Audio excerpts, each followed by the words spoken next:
Bardella, Democratic strategist, LA Times contributor, and former House GOP Oversight Committee advisor. Gents, good to see you both. Kurt, to you.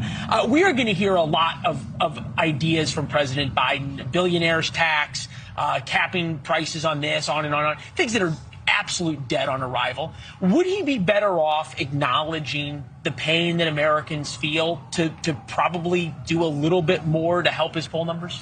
Well, I think you're going to see a president do both of those things. I don't think you have to do one or the other. They're not mutually exclusive. You can be the president that's up there saying, I feel your pain. While this economic recovery has been historic, it's been robust, most jobs created in 2 years in history, there are still people who have been left behind. There's still people who are struggling, and he's going to acknowledge that tonight. But he's also going to talk about his agenda, the things that he wants to get done, and he should. The idea that something is dead on arrival before he's even had the chance to talk about it, I think that says more about the partisanship in Congress than it does about the president.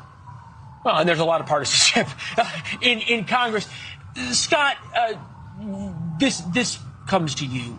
How much of what we see in these polls is about how people feel? That sort of no amount of cajoling, convincing, listing accomplishments, telling them that we have 500,000 new jobs this month can change if the price of eggs are going up, for baby formula can't be found. Well, it's exactly what it is. At this stage in the election cycle, and I do say election cycle, we're 18 months out from the primaries, 2 years out from the general election. This is all about how people feel. And this is a continuation from the polling we saw going into the midterms last year, where inflation from start to finish was the #1 issue.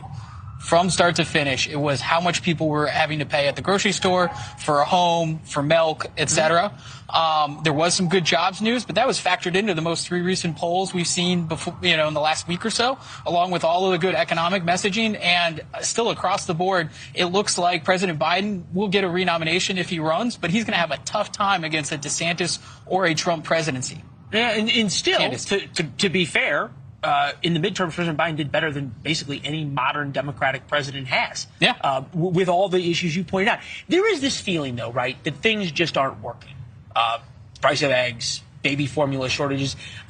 It's hard to imagine. Yesterday, we were talking about the 2 near-crashing incidences of the plane in Austin, the 2 flights in Austin, the 2 flights at JFK, big problems at the FAA. Today at Newark, planes ran into each other.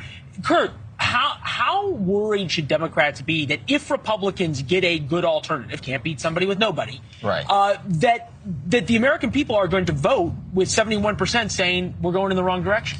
See, again, when I look at these polls and the question of would you rather have person A or person B, or how dissatisfied are you with that, I think to myself the only question that actually matters is if Joe Biden is on the ballot and Donald Trump or Ron DeSantis is on the ballot, are you still going to show up and vote? Are you still going to vote for Biden? That's what really matters. And we saw in the last midterm, every indicator said this was going to be a wipeout for Democrats, right, that it was going to be a bloodbath. Republicans were openly talking about a 60-seat majority. They were talking about sweeping the Senate. They were talking about winning governorships, state houses.